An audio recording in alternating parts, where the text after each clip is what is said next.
Raul Blanco was patrolling his territory when he found a waitress zip-tied and freezing to death in a snowbank, dumped like garbage to send him a warning. Instead of ignoring the body to protect his empire, the ruthless crime lord wrapped her in his cashmere coat and carried her directly into his secret safe house, breaking his own golden rule of invisibility. He didn't save her out of kindness, but to prove to his enemies that in his city, he is the only one who decides when a life ends. If this story pulled you in, make sure to hit that subscribe button so you never miss what's coming next. I've got another unforgettable story dropping tomorrow. And while you're here, jump into the comments and tell me where you're watching from. I love seeing our community from all around the world. Alright, let's get back into it. The city presented two faces to those who lived within its borders. The first was the face of daylight-bright storefronts along bustling avenues, the hum of delivery trucks and taxi horns, the illusion of order maintained by painted lines and traffic signals. It was the city of office workers clutching coffee cups, of tourists photographing street art, of couples laughing outside restaurants with names they couldn't pronounce. It was a city that promised safety if you followed the rules, prosperity if you worked hard, and invisibility if you kept your head down. Then there was the second face, the one that Raul Blanco knew intimately. It was in the silence that settled after midnight, when the honest people went home, and the streets belonged to those who lived by different laws. It was in the alleys where neon signs flickered and died, where cash changed hands without receipts, where debts were paid in fear and loyalty. It was in the frozen winter nights when snow muffled screams and erased footprints, when the cold became an accomplice to violence. This was the city that didn't appear on postcards, the city of territories and hierarchies, of messages delivered through broken bones and bodies left as warnings. It was this second face that owned Raul's attention tonight. Raul Blanco was a man built for control. At 36, he stood just over 6 feet, with a lean, powerful frame that moved with deliberate precision, never rushed, never hesitant. His black hair was slicked back sharply, revealing a face of angular features and cold calculation, with dark eyes that assessed every situation for threat and opportunity. Ink crawled up his neck from beneath his collar, intricate tattoos that told stories to those who knew how to read them. He wore a long black coat dusted white with falling snow, open enough to reveal the patterned silk shirt beneath. No tie, the top buttons undone in defiance of the freezing temperature. His hands bore rings that caught the dim streetlight symbols of power, not vanity. He was a man who rarely needed to raise his voice, because people understood what silence meant when it came from him. Tonight, he shouldn't have been out here personally. He had soldiers for this man whose job was to handle disruptions, collect debts, and ensure the machinery of his empire ran smoothly. But something in his gut had told him the night wasn't clean. A missed delivery from one of his restaurant fronts, radio silence from a crew that always checked in, small things that whispered of larger problems. Raul had learned long ago. Small problems ignored became fatal mistakes. So he walked alone through the snow-covered street, breath sharp in the freezing air, footsteps muffled by fresh powder accumulating on the pavement. The city was quieter when it snowed. Sound died quickly. Evidence disappeared faster. Winter made every secret easier to bury. He was 3 blocks from the warehouse district, moving fast with purpose, when he saw her. At first, it was just a dark shape against the white, something that didn't belong in the empty street. As he closed the distance, details emerged that made his jaw tighten and his stride slow to something more deliberate. A young woman sprawled on the frozen pavement. She wore a black diner uniform, the kind with the name tag and company logo paired with a leather jacket that offered no protection against the bitter cold. Her wrists were bound behind her back with thick rope, the kind used in his warehouses. Blood had dried in a dark streak from her temple down to her jaw. Her knees were scraped raw, visible through torn black tights. A gray knit cap had fallen half off her head, revealing blonde hair matted with melting snow. She wasn't moving. Then her chest rose shallow, labored, alive. Raul stopped 10 feet away, his mind already processing what this meant.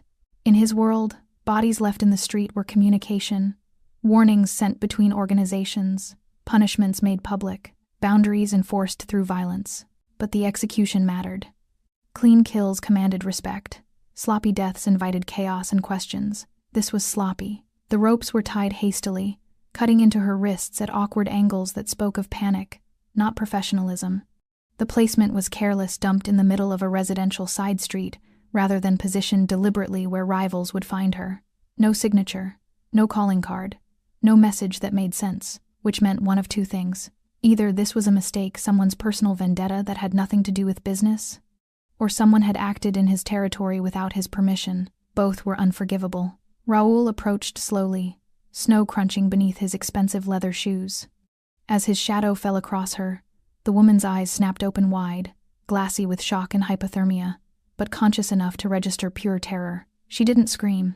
Couldn't, probably. Her lips were blue, her breathing too shallow for sound. But her eyes tracked him with animal awareness, the kind of fear that understood predators instinctively. Good. Fear kept people honest. Raoul crouched beside her, studying her face. Mid-20s, maybe. Pale skin now gray from cold exposure.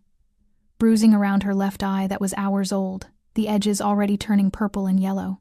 A split in her bottom lip, crusted with dried blood. Someone had beaten her before binding her. Someone had taken their time. Who did this? His voice was low, controlled, carrying no warmth. She opened her mouth. Her jaw trembled violently. Only a whisper of frozen breath emerged, no words, just the rattle of someone losing the fight against cold. Raoul stood, calculating. Dead witnesses were clean, but this one might have answers. And more importantly, whoever left her here had made a critical error. They'd assumed she would freeze quietly, that her death would look accidental, that no one would ask questions about a waitress who wandered into the wrong neighborhood. They hadn't counted on him finding her first. He pulled his phone from his coat pocket. 2 calls. First to his driver, discreet pickup, back entrance, 5 minutes.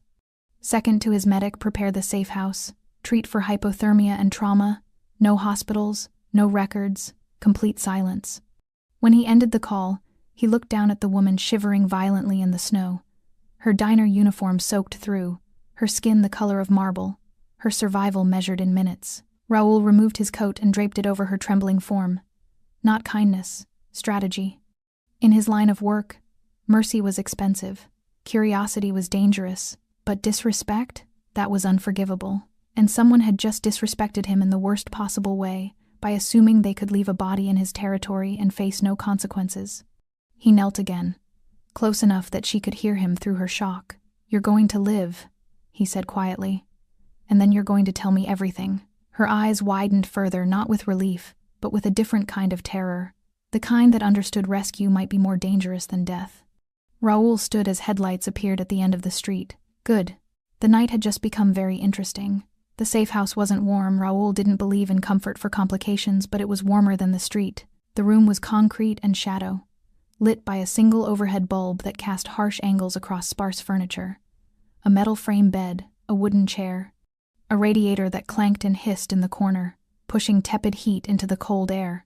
The windows were barred, not to keep people out, but to keep them in. Raoul stood against the far wall, arms crossed, watching his medic work. Dr. Kovich was in his 60s, a man who'd lost his license years ago for asking the wrong questions, and had found more profitable employment asking none at all. His hands moved with practiced efficiency, checking vitals, cutting away the rope binding the woman's wrists, assessing injuries with clinical detachment. "Hypothermia, stage 2, Kovich muttered, wrapping heated blankets around her shaking frame. "Another 20 minutes, and we'd be looking at organ failure. Bruising consistent with blunt force trauma to the face and ribs. Rope burns, deep. Whoever did this wasn't trained. Too much emotion in the binding." Raoul's eyes narrowed. Emotion. Professional restraints are efficient. These, Kovich gestured to the discarded rope now coiled on the floor. These were angry. Personal. That confirmed what Raoul already suspected. This wasn't a hit. It was rage wearing the costume of business. The woman stirred, a low moan escaping her blue-tinged lips. Her eyes fluttered open, unfocused at first, then sharpening with sudden panic as she registered the unfamiliar room, the stranger hovering over her, the man watching from the shadows. She tried to sit up. Kovich pressed her back down gently but firmly. "Easy. You're still in shock." Her breathing accelerated, chest heaving beneath the blankets. Her gaze darted around the room, searching for exits, finding none. When her eyes landed on Raoul, they widened with recognition, not relief, but the kind of terror reserved for legends made flesh. She knew exactly who he was. "You're..." Her voice cracked, barely a whisper. "Alive," Raoul said flatly. "Because I decided you should be." The weight of that statement settled over her like a second set of chains. She understood immediately. Her survival was conditional, temporary, and entirely at his discretion. Kovich finished his assessment, packing his supplies with methodical care. She'll live. Keep her warm, hydrated. Watch for signs of shock returning. I'll check back in 12 hours. He left without another word, the door clicking shut behind him with a finality that made the woman flinch. Now it was just the two of them. Raoul didn't move from the wall. He'd learned long ago that stillness was its own form of pressure. It forced people to fill silence with truth. The woman pulled the blankets tighter around herself, though she was still shivering. Not from cold now, from fear. "What's your name?" Raoul's voice was conversational, almost gentle.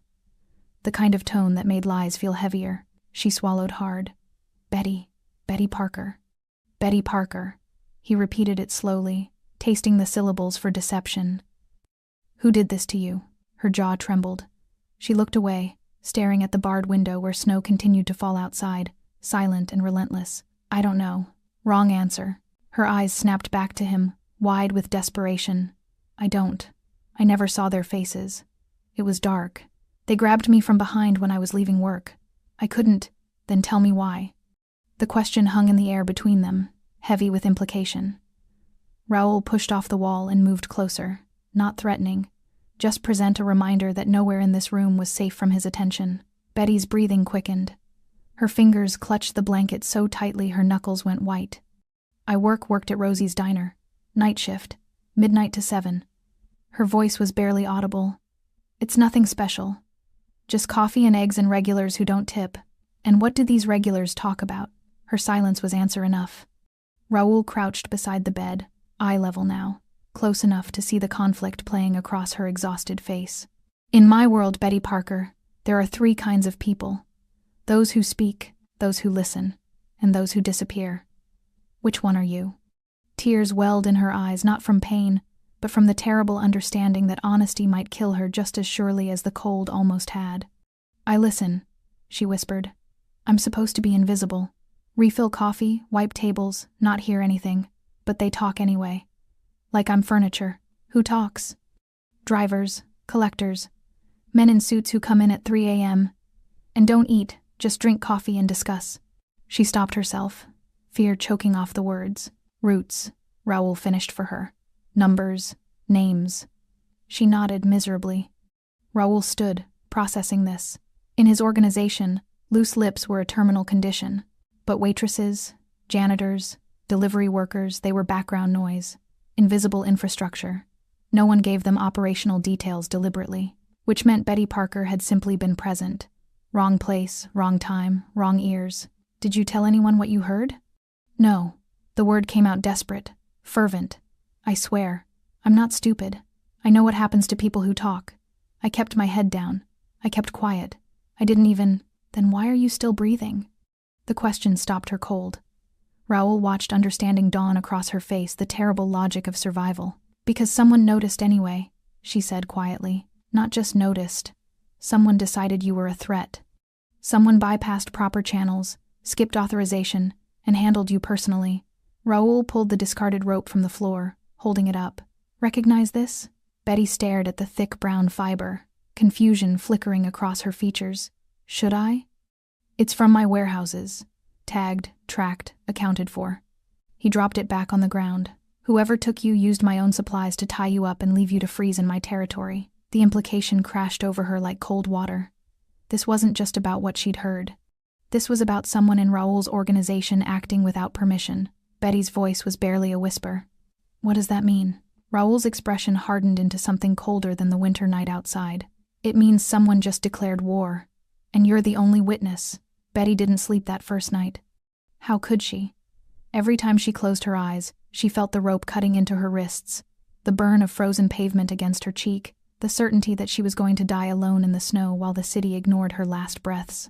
And now she was here alive, but trapped in a room that felt more like a tomb than salvation, guarded by a man whose reputation made death seem merciful by comparison. She sat upright in the metal bed, blankets pulled to her chin, watching the door, waiting for it to open, waiting for Raoul Blanco to decide she'd outlived her usefulness. The radiator hissed and clanked, marking time in metallic rhythm. Snow continued falling outside the barred window, soft and relentless, burying the world in white silence. Dawn came slowly, gray light filtering through the storm. The door opened without warning. Betty's breath caught, her body tensing against the inevitable. But it wasn't Raoul who entered, it was a woman in her 40s, dark hair pulled back severely, carrying a tray with food and a bottle of water. She set it on the wooden chair without speaking, her movements efficient and cold. "Eat," the woman said. "Boss wants you functional." Then she was gone, the lock clicking back into place. Betty stared at the food, scrambled eggs, toast, fruit that looked too fresh for a place like this. Her stomach churned with hunger and nausea, fighting for dominance. She forced herself to eat, knowing survival required fuel, even when every bite tasted like ash. 2 hours later, Raoul returned. He entered the same way he'd left, silently, deliberately, owning every inch of space he occupied. Today he wore all black tailored slacks, fitted shirt with the sleeves rolled to his forearms, revealing more of the intricate tattoos that wrapped around his skin like armor. His dark eyes swept the room, cataloging everything, missing nothing. Betty set down the water bottle, her hands trembling despite her best efforts to appear calm. Raoul pulled the wooden chair closer to the bed and sat, resting his forearms on his knees, leaning forward with the casual confidence of someone who'd never needed to fear anything in his life. "Tell me about Rosie's diner," he said. It wasn't a request. Betty's throat tightened. "It's just a diner. 24 hours. Corner of 8th and Morrison. I've worked there for 2 years. Night shift." "Yes. Alone?" "Usually. Sometimes there's a cook in back, Tommy. Older guy. Doesn't talk much. But mostly it's just me after midnight. The owner doesn't like paying for extra staff when it's slow." Raoul's expression remained neutral, but Betty sensed the calculation happening behind those cold eyes. "Who are your regulars?" She'd known this question was coming, had spent the sleepless hours trying to decide how much truth would keep her alive and how much would get her killed. "Truckers, mostly. Guys coming off late shifts, sometimes cops, but not often they have their own places." She paused, choosing her next words carefully. "And men who dress too well for a place like Rosie's. How often?" 2, 3 times a week. Always between 2 and 4 in the morning. "The same men?" Betty shook her head. "Different faces, but the same. Energy. They don't come to eat. They come to talk where no one's listening, except you were listening." "I wasn't trying to." The words came out defensive, desperate. "I was doing my job, refilling coffee, clearing plates. But they talked anyway, like I wasn't even there. Like waitresses are invisible." Raoul's jaw tightened almost imperceptibly. What did they talk about? This was the moment. The precipice. Betty knew that whatever she said next would determine whether she walked out of this room or disappeared into the kind of silence that swallowed people whole. She took a shaky breath. Routes, delivery schedules, numbers that didn't make sense, too big for restaurant supplies, too specific for casual conversation. And names. What names? Betty's voice dropped to a whisper, as if speaking too loudly might summon ghosts. Moretti, Kozlov, someone they called the Albanian. And, she hesitated, fear clutching her throat. And, Raoul's voice was dangerously soft. Yours. They mentioned you. Said things had to stay off Blanco's radar, that you'd cut the whole operation if you found out. The temperature in the room seemed to drop 10 degrees. Raoul sat back slowly, his expression shifting from neutral to something far more dangerous, not anger, but cold calculation. The look of a man who'd just confirmed a suspicion and was already planning the consequences. "How long?" he asked. 3 months, maybe 4. I wasn't keeping track. I didn't think. You didn't think it mattered. Raoul finished her sentence with brutal accuracy. You thought you could hear things, file them away, stay invisible, and nothing would touch you. Betty's eyes burned with unshed tears. I didn't know what any of it meant. I don't understand your world. I just pour coffee and try to pay rent, but someone thought you understood too much. The statement landed like a physical blow. Betty pulled her knees to her chest, making herself smaller, as if she could disappear into the blankets and unmake the last 72 hours of her life. I never told anyone, she said again, voice breaking. Not my roommate, not my friends. I don't even have friends who'd care. I kept quiet because I'm not stupid. I know what happens to people who talk in this city. Raoul studied her with unreadable intensity. Then why are you still alive? Betty met his gaze, exhaustion and terror warring in her expression. You tell me. You're the one who pulled me out of the snow. For a long moment, silence stretched between them, not comfortable, but loaded with implications neither wanted to speak aloud. Finally, Raoul stood. Someone in my organization heard the same conversations you did. Someone realized you were a liability and decided to handle it quietly. Freeze to death on a side street. Case closed. Another tragic accident in a city full of them. But you found me. But I found you. He moved toward the door, then paused, looking back. Which means whoever tried to kill you now knows you're under my protection. That makes you valuable and dangerous. Betty's voice was barely audible. What happens to me now? Raul's hand rested on the door handle. That depends on whether the men who left you to die decide to finish the job. The lock clicked shut behind him. Betty pulled the blankets tighter and finally let herself cry. Raul's office was a study in controlled power. Located on the third floor of a legitimate import business, the space balanced respectability with intimidation. Dark wood furniture, leather chairs, walls lined with books that were actually read. A single window overlooking the warehouse district below his kingdom, rendered in brick and steel and shadow. But tonight, the usual order felt corrupted. Raul stood at the window, hands clasped behind his back, staring at the falling snow that continued to blanket the city. Behind him, 3 men waited in tense silence. These were his inner circle, the ones who knew where the bodies were buried because they'd helped dig the graves. Tell me about the rope, Raul said without turning around. Leon, his logistics manager, shifted uncomfortably. Mid-40s, built like a boxer gone soft, with nervous energy that never quite settled. It's standard inventory. We use it for securing shipments, construction, general warehouse operations. That particular type, he consulted the tablet in his hands, comes from our supplier in batches of 50 coils. And how many are unaccounted for? Silence stretched too long. Raul turned slowly, his dark eyes landing on Leon with the weight of a guillotine blade. I asked you a question. Leon's throat bobbed as he swallowed. 3 coils. Missing from the Northeast warehouse inventory logged 2 weeks ago. 3 coils. Raul let the number hang in the air. And you're just telling me this now? It didn't seem significant. We assumed damaged, misplaced, written off. You assumed. Raul's voice dropped to something colder than the winter night outside. In my organization, assumption is how people die. The other 2 men, both younger, both understanding that silence was survival, remained perfectly still. Raul moved to his desk, pulling up security footage on his laptop. Northeast warehouse. Show me access logs for the past month. Leon's fingers trembled slightly as he navigated the system. Names and timestamps appeared on screen drivers, warehouse workers, supervisors conducting inventory checks, all routine, all authorized. Until one name appeared with disturbing frequency during late-night hours when the facility should have been nearly empty. Raul's jaw tightened. Explain to me why Antonio Ruiz was in that warehouse 17 times between midnight and 4 a.m. in the last 3 weeks.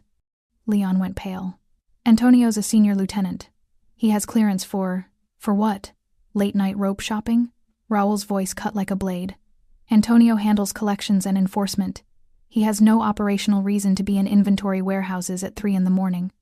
One of the younger men, Julian, sharp-eyed and ambitious, spoke carefully. Antonio's been acting different lately, more secretive, taking calls he won't explain, disappearing for hours without checking in. Raul's attention shifted to Julian like a predator sensing weakness in the herd. And you're just mentioning this now? Julian met his gaze steadily, understanding that hesitation would be interpreted as complicity. I only started noticing last week. I thought about bringing it to you, but I wanted to be sure before making accusations. Caution is wise. Silence is fatal. Raul closed the laptop with deliberate calm. Where is Antonio now? Running collections in the South District, Leon answered quickly, eager to provide useful information. He's due back by 9. Raul checked his watch. 7:15. Less than 2 hours. He moved to a locked cabinet behind his desk, removing a burner phone and a small leather journal, the kind that contained information too sensitive for digital storage. He flipped through handwritten entries, cross-referencing dates and locations. Antonio Ruiz, 32 years old, with the organization for 7 years. Worked his way up from street muscle to lieutenant through loyalty, competence, and controlled violence. Married, 2 kids, mortgage on a house he couldn't officially afford. A man who understood the system. A man who should have known better than to break it.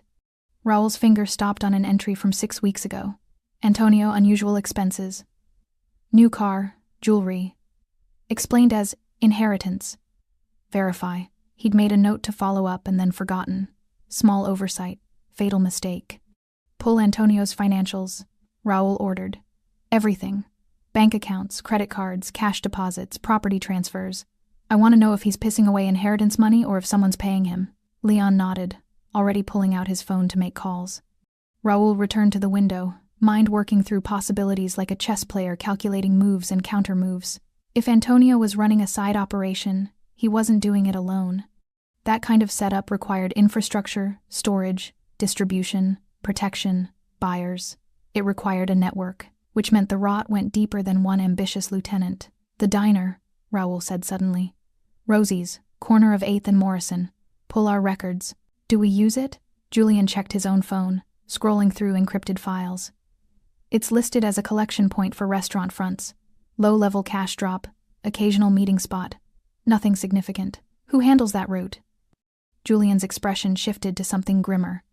Antonio's crew. There it was. The connection. Antonio controlled the route that included Rosie's diner. Antonio had access to warehouse inventory. Antonio had been spending money he shouldn't have. And Antonio's schedule put him in exactly the right place at exactly the right time to overhear late-night conversations about operations that were supposed to be invisible, operations that Betty Parker had also overheard. Raoul's hands curled into fists behind his back. The insult was layered not just the unauthorized operation, but the sloppiness of it, leaving a witness alive long enough to hear, deciding to eliminate her without proper cleanup, using Raoul's own supplies to do it. Antonio hadn't just betrayed the organization. He disrespected it. When Antonio arrives tonight, Raoul said quietly, bring him to the basement. Tell him I need to discuss collection quotas. Keep it casual. No alarm. Leon and Julian exchanged glances, both understanding exactly what basement meant. And the woman? Leon asked carefully. Betty Parker. What do we do with her? Raoul turned from the window, his expression carved from ice. She stays alive, under guard, no contact with anyone. If Antonio was willing to kill her once, he'll try again the moment he knows she survived. And if Antonio talks? If he tries to? Antonio won't talk. Raoul's voice carried absolute certainty. Because by the time I'm done with him, he'll understand that death is a mercy he hasn't earned. The three men nodded, filing out silently to execute their orders. Alone in his office, Raoul stared at the falling snow and thought about trust, how hard it was to build, how easy it was to break, and how expensive it was to repair. Somewhere in his empire, someone had decided they could operate without his permission. That mistake would cost them everything. Betty woke to the sound of voices outside her door, not loud, barely above whispers, but urgent in a way that made her pulse quicken. She sat up slowly, still wrapped in blankets, straining to hear through the thick metal barrier. Don't care what he said. We need protocols. Just guard her. That's the job. If Antonio finds out she's alive. The voices faded as footsteps moved down the hallway. Antonio. The name hung in the stale air like smoke. Betty didn't know who Antonio was, but she understood the tone, the way people spoke about threats they couldn't quite control. She pulled her knees to her chest, mind racing. 48 hours ago, she'd been pouring coffee and counting tips, living a life so ordinary it hurt. Now she was trapped in a concrete room, guarded by criminals, caught between men who spoke in violence and silence. The door opened without warning. Raoul entered, carrying a folder thick with papers. He wore the same black clothing as before, but something about his expression had changed, sharper, more focused, like a blade that had just been whetted. Get dressed, he said, tossing clothes onto the bed. We need to talk. Betty stared at the pile. Dark jeans, a plain sweater, clothes that looked new and exactly her size. How did you... 10 minutes. He turned toward the door. Wait. The word came out before she could stop it. Raoul paused, not turning around. Betty's voice trembled. What's happening? I heard people talking about someone named Antonio. Is he the one who... Get dressed, Raoul repeated, his tone allowing no argument. Then you'll understand everything. He left, the lock clicking behind him. Betty changed quickly, her hands shaking as she pulled on the unfamiliar clothes. They fit perfectly, which somehow made everything worse. It meant Raoul's people had assessed her size, procured clothing, anticipated her needs with the efficiency of an organization that disappeared problems. She was either being protected or prepared for burial. When the door opened again, Raoul wasn't alone. The woman from breakfast stood behind him, arms crossed, watching Betty with the same cold assessment as before. This is Elena, Raoul said. She'll be staying with you. It wasn't a comfort. It was a warning. Raoul gestured for Betty to follow him. They moved through narrow corridors lit by harsh fluorescent bulbs, past closed doors that suggested other rooms, other secrets. The building felt larger than she'd imagined, a maze designed to disorient, to make escape impossible. They stopped at a door marked only with a number, 7. Inside was a small room with a table, 2 chairs, and a laptop. Raoul gestured for Betty to sit, then opened the folder he'd been carrying. He spread photographs across the table like a dealer revealing cards. Crime scene photos. Betty's stomach lurched. The images showed the street where she'd been, left her body sprawled in the snow, captured from multiple angles. Someone had taken pictures before Raoul arrived. Someone had documented her near death with clinical precision. "These were taken by my security team," Raoul said, his tone neutral. "Standard protocol for anything unusual in our territory." Betty couldn't look away from the photos. Seeing herself like that, broken, abandoned, dying, made the horror real in a way memory hadn't. She looked so small in the images, so insignificant against the vast white emptiness of the winter street. "Why are you showing me this?" Her voice was barely a whisper. Raoul pulled out another photograph. "Because you need to understand what was supposed to happen." This image showed a close-up of the rope binding her wrists. Raoul pointed to specific details, the rough fiber, the hasty knots, the angle of the restraints. "These knots weren't professional," he explained. "They were angry, personal. Whoever tied you wasn't following orders, they were improvising." He pulled out a different photo, this one showing tire tracks in the snow near where she'd been found. "You weren't dumped from a moving vehicle. You were walked to that location, forced to kneel, then left." Raoul's finger traced the evidence in the snow. "See these marks? That's where you struggled, where your knees hit the pavement before you fell forward." Betty's breath came faster, panic rising in her chest as the memories crashed back, hands shoving her down, the brutal cold of concrete against her skin, the certainty that she would die there. "Stop," she whispered. "Please." Raoul didn't stop. He pulled up weather data on the laptop. The temperature that night was 18 degrees. With wind chill, it felt like 6. The snow was falling at approximately 1 inch per hour. He turned the screen toward her, showing a medical chart. Hypothermia progresses in stages. At 18 degrees, without proper clothing, unconsciousness occurs in approximately 90 minutes. Death follows within 3 hours. He paused, letting the numbers sink in. "You were left there at 11:43 p.m. I found you at 1:17 a.m. Betty's mind did the math automatically. 94 minutes. She'd been minutes away from unconsciousness, an hour away from death. "Why?" The word came out broken. "Why are you telling me this?" Raoul closed the laptop with deliberate calm. "Because you need to understand this wasn't a quick execution. This wasn't a bullet or a blade designed to end you efficiently." His dark eyes locked onto hers with uncomfortable intensity. This was meant to look like an accident. A waitress who left work, got disoriented in the snow, wandered into the wrong neighborhood, and froze. The implications crashed over Betty like ice water. No body, no crime, no investigation. Exactly. You would have disappeared quietly. Another statistic in a city that stops caring after the first snowfall. Betty's hands trembled on the table. "But someone would have noticed I was missing. My roommate, my boss, would have assumed you quit, ran off, got into trouble on your own." Raoul's voice carried brutal honesty. "You're 24 years old, working a dead-end job, living paycheck to paycheck. In this city, people like you vanish every day. Nobody looks too hard." The truth of it hurt worse than the cold had. "Antonio Ruiz," Raoul continued, "chose that method deliberately. Slow, quiet, clean. No evidence of foul play, just unfortunate circumstances." "Antonio Ruiz," Betty repeated the name, tasting it like poison. He's the one who decided you were a problem." Raoul gathered the photographs back into the folder. "And he's the one who's about to learn that killing without permission carries consequences." Betty looked up at him, fear and confusion warring in her expression. "What are you going to do?" Raoul stood, straightening his shirt with casual precision. "What I should have done weeks ago, cut out the rot before it spreads. And me? What happens to me?" For the first time, something almost like sympathy flickered across Raoul's face. Almost. "You stay alive, Betty Parker. Because the moment Antonio learns you survived, he'll come to finish what he started." Antonio Ruiz arrived at 9:15, exactly as scheduled.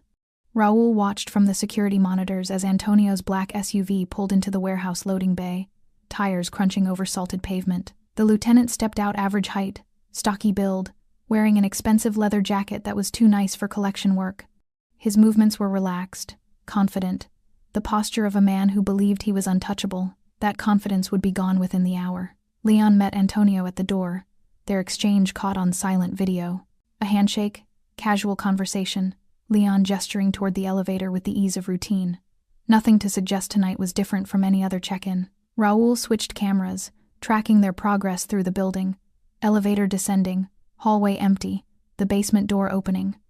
Antonio stepped into the concrete room and stopped. The space was bare except for a single chair bolted to the floor, a table with tools arranged with surgical precision, and overhead lights that cast harsh shadows across every surface. This room had one purpose, and everyone in the organization knew what it was. Antonio's confidence fractured. He turned back toward the door and found it already closed, Leon standing guard outside. Raoul entered from a side door, hands in his pockets, expression neutral. "Antonio," he said conversationally, "thank you for coming." Antonio's throat worked. "Boss, Leon said you wanted to discuss quotas." I lied. Raoul moved to the table, running his fingers across the arranged tools. Pliers, knives, a hammer, rope. "Well," Leon lied, "on my instruction." The color drained from Antonio's face. "I don't understand." "Don't insult me." Raoul's voice remained calm, which somehow made it more terrifying. "We both know exactly why you're here." Antonio's hands curled into fists, his body tensing with the instinct to run or fight. But there was nowhere to run, and fighting Raul Blanco was suicide. 3 coils of rope, Raul continued. Missing from the Northeast warehouse. 17 unauthorized visits between midnight and 4 a.m. over 3 weeks. Unexplained income totaling $47,000 in the past 2 months. He picked up a photograph from the table Betty sprawled in the snow. "And 1 waitress left to freeze in my territory without my permission."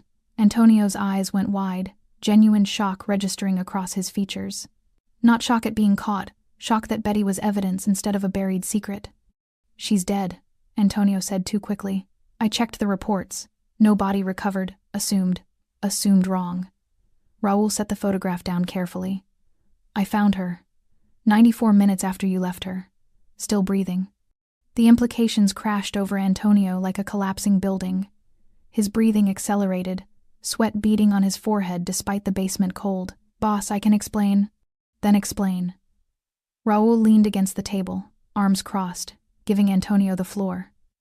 "Explain why you're running an unauthorized operation through my restaurant fronts. Explain why you're moving product I don't know about, using routes I didn't approve, and eliminating witnesses without clearance."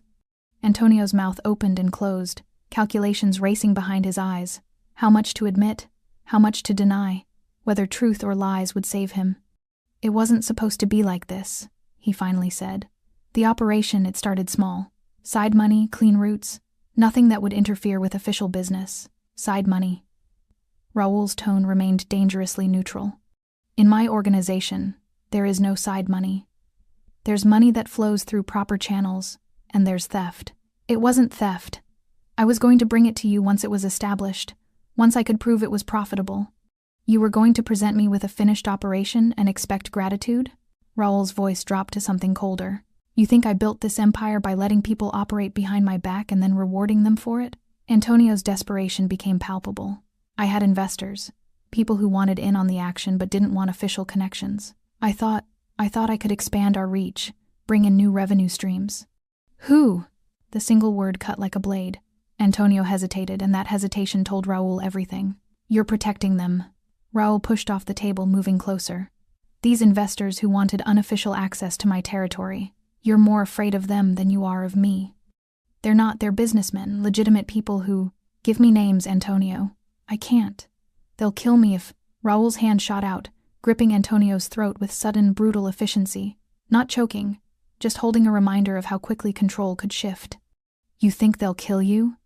Raoul's voice was barely a whisper. "You think whatever they'll do is worse than what happens to people who betray me?" Antonio gasped, hands instinctively grabbing Raoul's wrist. "Kozlov, the Albanian, Moretti's nephew. They approached me 6 months ago with a proposal."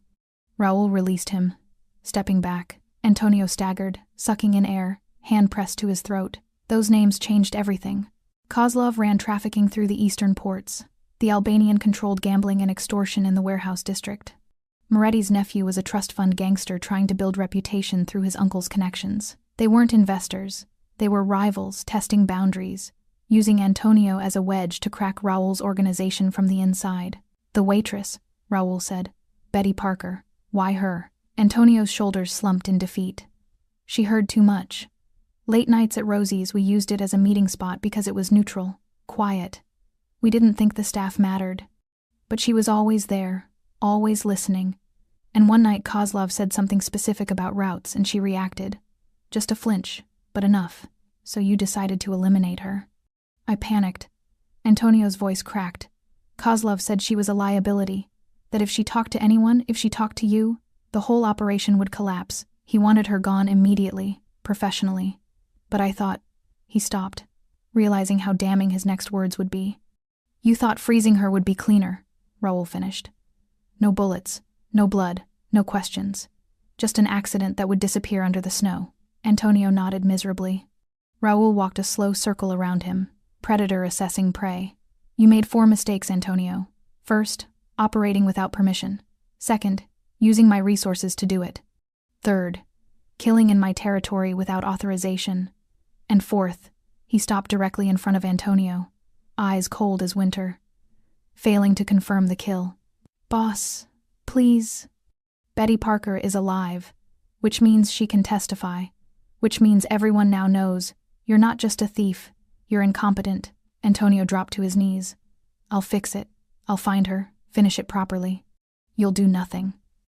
Raul's voice carried absolute finality. Because the moment Kozlov and his partners learn she survived, they'll send their own people to clean up your mess. And that, Antonio, is about to become very useful. Antonio looked up, confusion and terror mixing in his expression. Raul smiled sharp, cold, promising violence. You're going to help me set a trap. Betty heard the screaming start at midnight.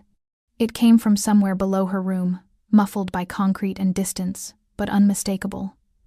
Not words, just raw sound. Pain vocalized, terror made audible. She pressed her hands over her ears, curling into herself on the metal bed. But nothing could block out the knowledge of what was happening in the basement. Someone was paying for her survival. Elena sat by the door, arms crossed, expression unchanged. She'd been present for hours, silent guardian or warden. Betty couldn't tell which. When Betty looked at her with wide, pleading eyes, Elena simply shook her head. Don't ask questions you don't want answered. The screaming stopped abruptly. The silence that followed was somehow worse. In the basement, Raul stood over Antonio's broken form, with the detached calm of a surgeon finishing an operation. The lieutenant was still conscious barely. Blood dripped from split knuckles where Raul had methodically shattered the bones with the hammer.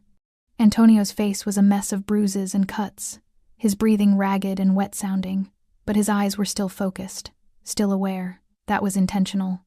Pain was a message, but consciousness was the delivery system. I want you to understand something, Raul said, his voice conversational despite the violence. This isn't punishment for stealing. Theft I can forgive, it's expected, even. Ambition is natural. He crouched beside Antonio, meeting his glazed eyes. This is punishment for disrespect. For thinking you could operate in my territory, use my resources, and kill on my streets without consequence. For believing you were smarter than the system I built. Antonio tried to speak, but only blood-flecked whispers emerged. Raul stood, gesturing to Leon and Julian, who'd watched the entire interrogation in grim silence. Get him cleaned up. Medical attention enough to keep him functional. I need him alive for what comes next. They moved forward with practiced efficiency, dragging Antonio toward the service elevator. Raul removed his rings one by one, setting them on the table beside the tools. His knuckles were bruised but not broken. He'd learned long ago how to inflict maximum damage while maintaining his own capability. He washed his hands in the industrial sink, watching pink water spiral down the drain. The physical act of violence never bothered him. It was necessary, mechanical, a language spoken fluently in his world. What bothered him was the waste. Antonio had been competent, loyal for years, and had thrown it all away for money and ego. Trust, once broken, could never be fully repaired. His phone buzzed. A text from one of his surveillance teams. Package confirmed. Kozlov's people mobilizing. ETA 2 hours, right on schedule. Raoul had released information through carefully controlled channels, whispers that Betty Parker was alive, protected, ready to talk. He'd made sure Antonio's partners heard exactly what they needed to hear. That their operation was compromised, that a witness could destroy everything, and that Raul Blanco's attention was focused elsewhere, leaving gaps in his security. The trap was set. Now he just needed them to walk into it. Upstairs, Betty jumped when the door opened. Raul entered, looking exactly as he had hours before, composed, clean, showing no signs of whatever had happened in the basement. Only his knuckles, slightly swollen and bruised, hinted at violence. Betty pressed herself against the wall, instinctively trying to create distance. "You heard," Raoul said, not a question. She nodded mutely. "Good.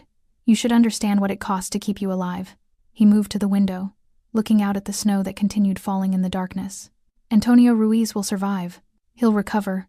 But he'll never work in this city again, and everyone in my organization will know exactly why."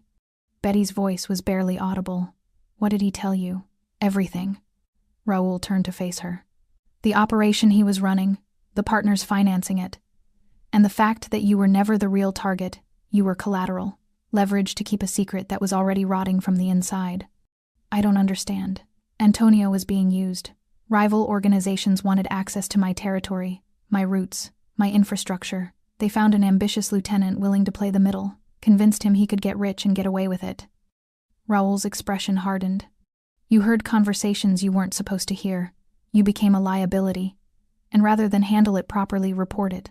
Let me decide Antonio tried to solve the problem himself." Betty absorbed this, the full weight of it settling on her shoulders. "So I almost died because I was in the wrong place at the wrong time. You almost died because powerful men wanted to test my control, and you were convenient." Raoul moved closer, his presence filling the small room. "But here's what you need to understand. They know you're alive now. I made sure of it, which means they're coming to finish what Antonio started." Terror flooded Betty's system. "What? Why would you?" "Because chaos is an opportunity." Raoul's voice carried cold calculation. "Antonio's partners think I'm distracted, that my organization is fractured by betrayal. They think they can send a team to eliminate you, clean up their mess, and retreat before I respond. They're wrong." Betty's breathing accelerated. "You're using me as bait." "I'm using you as a solution," Raoul corrected. "When they come for you, they'll walk into a trap that eliminates them and sends a message to every other organization in this city. My territory is not negotiable, and if something goes wrong, if they actually... nothing will go wrong." The certainty in his voice was absolute. "I have 30 men positioned around this building. I have surveillance on every approach. I know exactly who's coming, how many, and what they're armed with. They'll be dead before they reach the second floor." Betty stared at him, caught between horror and a twisted sense of security. This man had beaten someone unconscious in her name. He'd dismantled part of his own organization to protect her, not out of kindness, but because she represented something larger: control, respect, order. She was a symbol wearing a diner uniform. "What happens after?" she asked quietly. "After you've sent your message and killed whoever comes, what happens to me?" Raoul studied her with unreadable eyes. "That depends on whether you can live with what you've seen, whether you can keep the kind of silence that protects both of us. And if I can't," the question hung between them, heavy with implication. Raoul moved toward the door. "Then you'll discover that I'm very good at solving problems permanently." He left before she could respond, the lock clicking with finality. Betty sat alone in the darkness, listening to footsteps in the hallway, guards taking position, weapons being checked, the mechanical preparation for violence. She thought about the screaming from the basement. She thought about Antonio Ruiz, broken but alive, a warning made flesh. And she understood with crystalline clarity that her survival depended on becoming exactly what Raoul needed: a witness who would never speak. Outside, snow continued falling, burying the world in white silence. The attack came at 3:17 a.m., exactly when Raoul predicted. Betty heard it begin not with gunfire, but with silence. The ambient sounds of the building suddenly stopped. No footsteps in hallways, no distant conversations. Just hollow quiet that pressed against her eardrums like water pressure. Elena stood abruptly, hand moving to the weapon holstered at her hip. She pressed a finger to her lips, then moved to the door with practiced efficiency, listening. Betty's heart hammered against her ribs. She wanted to ask what was happening, but fear locked the words in her throat. Then the first gunshot cracked through the silence. The sound was sharp, immediate, followed by a cascade of others, pop, pop, pop, pop, overlapping in violent rhythm. Shouting erupted, male voices barking commands and warnings. Glass shattered somewhere below. Heavy footsteps pounded through corridors. Elena drew her weapon, positioning herself between Betty and the door. "Stay down. Don't move. Don't make a sound." Betty slid off the bed, pressing herself into the corner farthest from the door, making herself as small as possible. Her whole body trembled, adrenaline flooding her system with the primal urge to run despite having nowhere to go. More gunfire. Closer now. The staccato rhythm of automatic weapons mixed with single shots, deliberate and controlled. Men were dying in the hallways. She could hear it in the screams cut short, the heavy thuds of bodies hitting concrete. The lights went out. Darkness swallowed the room completely, broken only by the faint glow of emergency lighting seeping under the door. Betty's breathing sounded impossibly loud in her own ears. Elena moved toward the window, keeping low, weapon raised. She was barely visible, just a shadow among shadows, positioned to see without being seen. "How many?" Betty whispered, unable to stay silent. "Quiet." Elena's voice was steel. The gunfire intensified, then began to fade, not stopping, but moving. The fight was traveling through the building like a storm, controlled chaos, orchestrated by someone who understood exactly how violence flowed. Raoul. 3 floors down, Raoul moved through the warehouse with lethal precision. He'd positioned his men in overlapping kill zones, using the building's architecture as a weapon. Narrow corridors that funneled attackers, blind corners where ambush was inevitable, stairwells that became death traps. Kozlov's team had come prepared, 8 men, professionally armed, moving with military discipline. But they'd walked into a space designed specifically to neutralize superior firepower through strategic positioning. Raoul caught movement in his peripheral vision, a figure clearing a corner too aggressively. He fired twice, center mass, the suppressed weapon producing wet coughs instead of cracks. The man dropped without ceremony. Leon's voice crackled in Raoul's earpiece. "East stairwell secured. 3 down." Julian followed seconds later. "South corridor clear. 2 neutralized." Raoul advanced toward the service elevator where 2 attackers had taken cover, laying suppressive fire toward his men's positions. They were well trained, communicating through hand signals, conserving ammunition, but they'd made a critical error. They'd entered his territory thinking surprise was advantage enough. Raoul circled behind them using maintenance passages only his people knew existed. He emerged from a storage room 15 feet behind their position, weapon raised. They never heard him coming. 2 shots. 2 bodies. "Main floor secured," Raoul said into his mic. "Sweep for stragglers." He moved toward the upper levels, taking stairs 3 at a time, checking corners with practiced efficiency. The building had gone mostly silent again, just sporadic gunfire as his men finished clearing rooms. When he reached the 3rd floor, he found Julian standing over a wounded attacker, weapon trained on the man's head. The attacker was young, maybe 30, bleeding from a shoulder wound but conscious and defiant. He glared up at Julian with the kind of hatred that transcended pain. "Who sent you?" Julian demanded. The man spat blood. "Go to hell." Raoul approached, footsteps echoing in the corridor. The wounded man's eyes tracked him, recognition and fear flickering across his features. "Kozlov or the Albanian?" Raoul asked conversationally. Silence. Raoul crouched beside him, studying the tactical gear, the weapons, the earpiece still transmitting dead static. "Doesn't matter. You're already a corpse. The only question is whether you die quickly or slowly." The man's jaw tightened, but his resolve was cracking. Pain had a way of reshaping priorities. "Kozlov," he finally gasped. "Contract hit. 50,000 for the girl. Clean execution. No witnesses. And if you failed?" The man's expression twisted with grim understanding. "We weren't coming back anyway." Raoul stood. "Then you got what you came for." He nodded to Julian, who fired once. The sound echoed briefly, then faded into silence. Betty heard footsteps approaching, measured, deliberate, not frantic. Elena tensed, weapon raised toward the door. 3 knocks. A pause. 2 more knocks. Elena relaxed fractionally, moving to unlock the door. Raoul entered, his black clothing torn in places, a streak of blood across his jaw that clearly wasn't his. He looked like violence made human-controlled, efficient, utterly without remorse. His eyes found Betty immediately. "You're unharmed." It wasn't a question, but she nodded anyway. "It's over," Raoul said. 8 confirmed dead. No survivors. No loose ends. Betty's voice shook. Who were they? Kozlov's people. Professionals sent to finish what Antonio started. Raúl moved to the window, looking out at the snow-covered streets where emergency lights would never arrive. They won't send more. How do you know? Because I'm about to make sure Kozlov understands the cost of operating in my territory without permission. Raúl's expression was carved from ice. Before morning, he'll receive very specific packages. So will the Albanian. So will Moretti's nephew. They'll understand that testing my boundaries comes with consequences they can't afford. Betty absorbed this, understanding exactly what packages meant.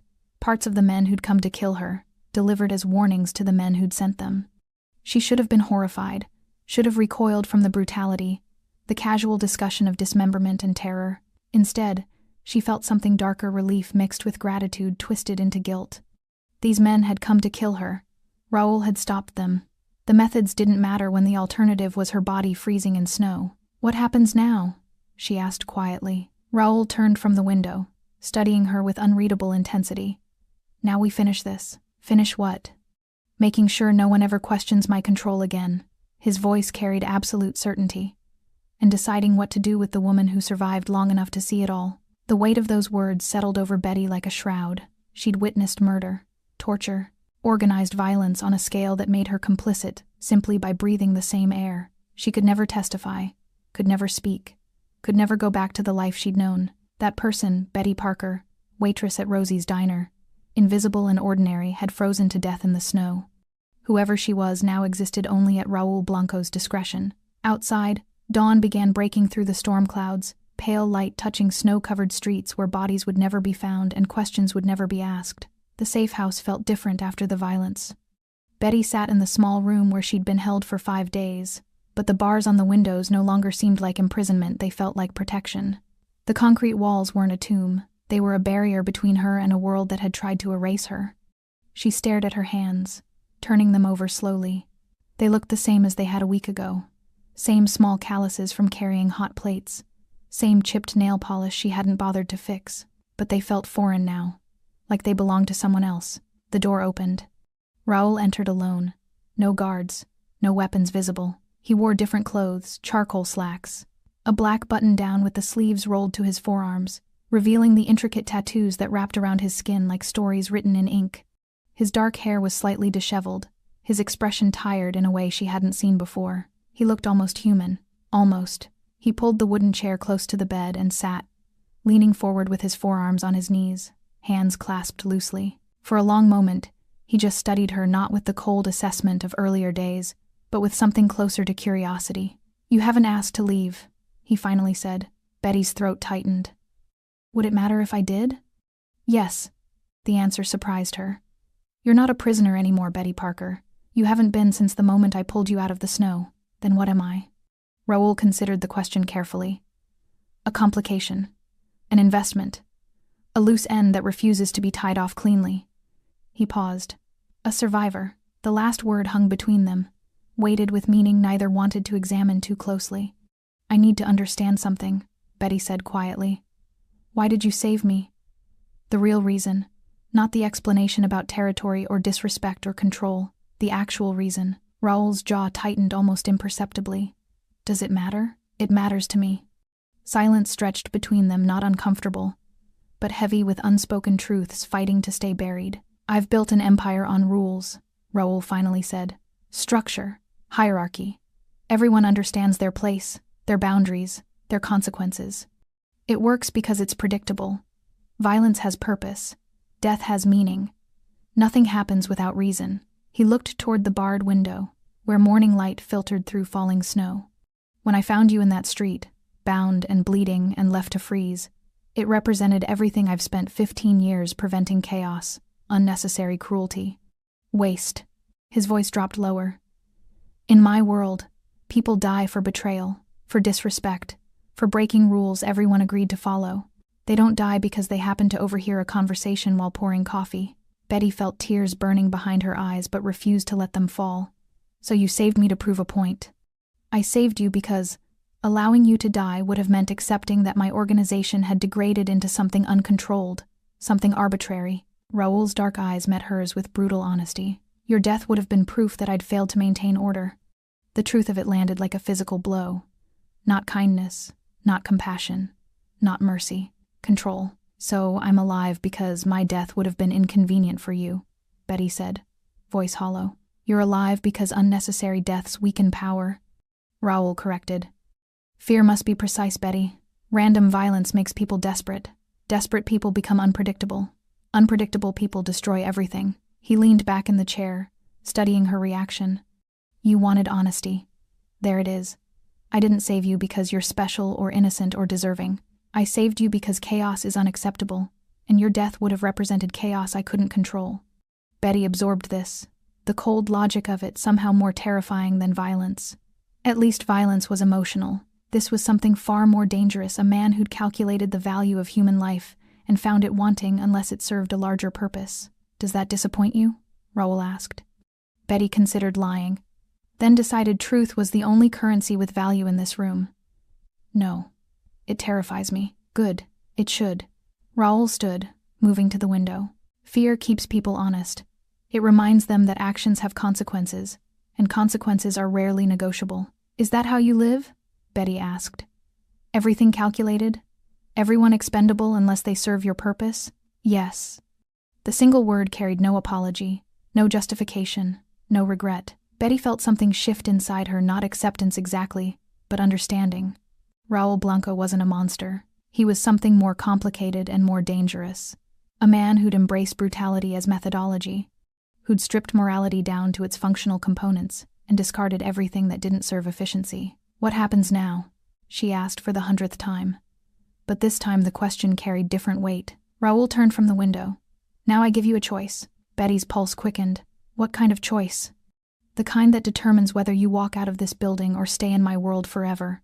He moved closer, his presence commanding without being overtly threatening. Kozlov, the Albanian, Moretti's nephew. They all received very clear messages last night. They understand that operating in my territory without permission carries costs they can't afford. Antonio Ruiz is alive but destroyed, a warning to everyone in my organization about the price of unauthorized ambition. He paused, letting the implications settle. The threat to you is over. No one will come looking. No one will ask questions. The story is finished. Betty's hands trembled in her lap. Then why do I feel like you're about to tell me it's just beginning? Because you're smarter than you pretend to be. Raoul's expression softened fractionally. You've seen too much, Betty. You know names, faces, methods. You understand how my organization operates, who my enemies are, where the fractures exist. That knowledge makes you dangerous. I would never... I know. Raoul cut her off gently. I believe you. But belief isn't insurance, and in my world, loose ends have a way of becoming fatal liabilities. Betty's voice barely rose above a whisper. So you're going to kill me after all? No. Raoul crouched in front of her, eye level now, close enough that she could see the faint scar along his jawline, the exhaustion etched around his eyes. I'm going to give you a choice that very few people receive. Walk away, or stay. I don't understand. Walk away means new identity, new city, new life. You disappear completely. Betty Parker dies in paperwork, and someone else takes her first breath somewhere far from here. I provide everything, documents, money, security, protection. You start over, clean, with the understanding that you never speak about what happened here, ever. And if I stay? Raoul's expression became unreadable. Then you accept that your old life is over. You work for me. You become part of the structure, protected, but never free. The choice was impossible and completely clear. Freedom with silence, or safety with servitude. How long do I have to decide? Betty asked. Until morning. He stood, moving toward the door. Raoul. His name felt strange in her mouth. He paused, looking back. Thank you, Betty said quietly. For saving me, even if it was just to prove a point. Something flickered across his face, too quick to identify, too complex to name. Get some rest, Betty Parker. Tomorrow you choose who you become. The door closed softly behind him, leaving her alone with an impossible decision and the weight of survival she hadn't asked for but couldn't refuse. Betty stood at the window of her room, watching dawn break over the city she'd lived in for 6 years but never really understood. From this height, it looked almost peaceful. Snow-covered streets gleaming in early light, buildings casting long shadows, ordinary people beginning ordinary days. They had no idea what happened in the spaces between their comfortable lives. The violence, the the calculations, the bodies that disappeared without questions. She'd been one of them once. Invisible, insignificant, safe, in obscurity. That version of herself was gone. Behind her, Elena packed a small bag with mechanical efficiency, new clothes, identification documents, cash in neat stacks, a phone with a single programmed number, everything Betty would need to disappear. She'd made her choice in the hours before dawn, lying awake and tracing the path her life had taken from ordinary to impossible. The decision hadn't been difficult once she'd stopped fighting what she already knew. She couldn't stay.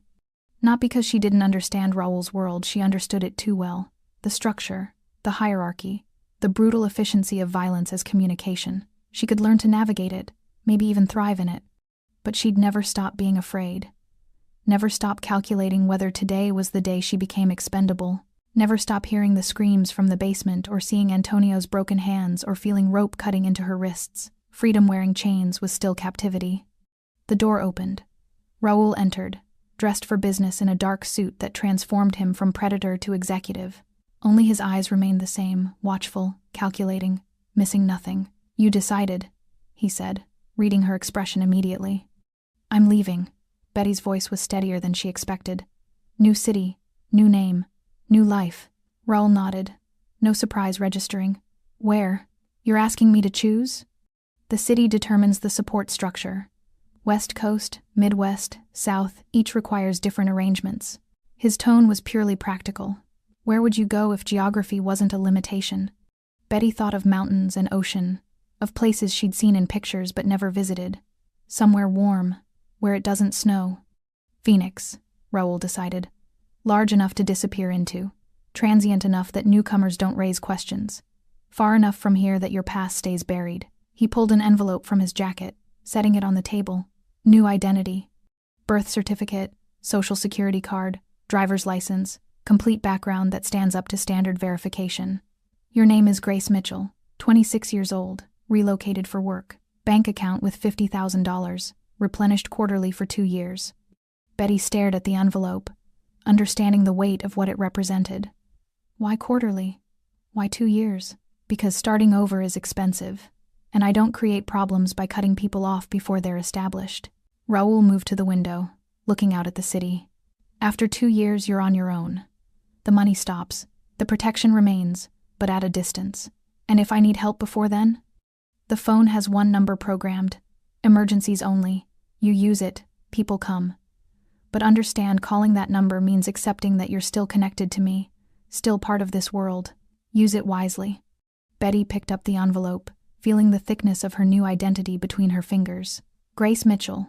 The name felt foreign and somehow fitting grace she hadn't earned. A gift wrapped in threat. What happens to Betty Parker? She asked quietly. Officially? Nothing. She simply stops existing. No death certificate, no missing person report. People will assume she ran off, got into trouble, disappeared the way vulnerable people do in cities that don't care enough to look. Raoul's reflection in the window was impassive. Your roommate already thinks you quit without notice. Your boss at Rosie's hired a replacement. In 6 months, no one will remember you were ever here. The casual erasure of her existence should have hurt more. Instead, Betty felt something close to relief. Being forgotten was safer than being remembered. Can I ask you something? She turned to face him directly. Yes. Antonio. What happened to him? Really? Raoul considered how much truth to offer. He's alive. Broken, but functional. I sent him to work in a meat processing plant in Montana, legitimate business. No criminal connection, minimum wage, no chance of advancement. He'll spend the rest of his life doing manual labor and remembering what ambition cost him. That's worse than death. That's the point. Raoul's expression remained neutral. Antonio gets to live with his failure every day. Everyone in my organization gets to see him and understand what happens when you operate without permission. It's a lesson that keeps working long after a corpse stops being useful. Betty absorbed this, the cold efficiency of it somehow more brutal than the violence she'd witnessed. Will I ever see you again? The question emerged before she could stop it. Raoul's dark eyes met hers with something almost like regret. Almost. No. After today, I don't exist for you, and you don't exist for me. That's how you stay safe, Grace Mitchell. The use of her new name felt like a door closing. Elena appeared in the doorway. Car's ready. Betty picked up the packed bag, slinging it over her shoulder. Everything she needed to start over, fit in, carry on luggage, which said something profound about how little she'd accumulated in 24 years of existence. She moved toward the door, then paused beside Raoul. "I won't forget," she said quietly. "What you did, what you are, all of it. Good." His voice carried finality. "Fear is survival. Never forget that staying alive sometimes means accepting help from people who terrify you." Betty nodded, understanding that this was his version of goodbye. No sentiment, no false comfort, just brutal honesty wrapped in warning. She followed Elena through corridors she'd memorized, past doors she'd never see opened, down stairs that led to freedom she'd never truly feel. The car was black, expensive, windows tinted dark. The driver didn't speak as Betty slid into the back seat. Elena handed her a second envelope thicker than the first. Instructions, contacts, emergency protocols. Read everything, then burn it. Elena's expression remained impassive. "Good luck, Grace Mitchell." The door closed. The car pulled away from the safe house, tires crunching through fresh snow, carrying Betty Parker toward the airport and the fiction of Grace Mitchell waiting on the other side of the country. She looked back once through the rear window. Raoul stood at a third-floor window, a dark silhouette against bright interior light, watching her leave, making sure she actually went. Then the car turned a corner, and he disappeared from view. Raoul remained at the window long after the car vanished into morning traffic. Behind him, Leon entered quietly. "The rival crews have all acknowledged your message." Kozlov sent formal apology. The Albanian requested a meeting to clarify boundaries. Moretti's nephew has gone silent, probably left the city. "Good." Raoul turned from the window, his expression settling back into the mask of control he wore like armor. "Schedule the meeting with the Albanian. Make it clear that boundaries aren't negotiable, they're absolute. And the woman? If anyone asks?" "No one will ask. And if they do, Betty Parker left the city weeks ago." "Destination unknown. Case closed." Leon nodded, understanding that some stories ended without resolution because resolution raised uncomfortable questions. After he left, Raoul sat at his desk, pulling up security footage from the safe house the moment he'd found Betty in the snow, carried her to safety, made the choice that would cost him blood and money and trust. He watched himself crouch beside her broken form, removing his coat, making a decision that defied every principle of self-preservation he'd built his empire upon. And he understood, with cold clarity, that he'd never truly know why. Maybe it was control. Maybe it was chaos wearing the mask of mercy. Maybe it was the last fragment of humanity he'd managed to preserve while building an empire on calculated violence. It didn't matter. Betty Parker was gone. Grace Mitchell was someone else's problem. And Raoul Blanco remained exactly what he'd always been, a man who saved one life to prove that his empire hadn't degraded into meaningless cruelty. He closed the laptop and stood, straightening his suit, preparing for another day of maintaining the structure that kept his world from collapsing into chaos. Outside, snow continued falling, covering streets and erasing footprints, burying secrets the city would never bother to uncover. The Mafia boss who'd found a bound waitress in the snow had shocked everyone not by becoming good, but by proving that even in darkness, control mattered more than chaos. And that, in the end, was the only redemption men like him could ever claim. Thanks for staying with this story right till the final moment. You're the reason these stories come alive. If you're ready for another powerful journey, just tap the next video on your screen. And before you go, leave a quick comment and rate this story from 1 to 10. I'm excited to see your thoughts and connect with you down there.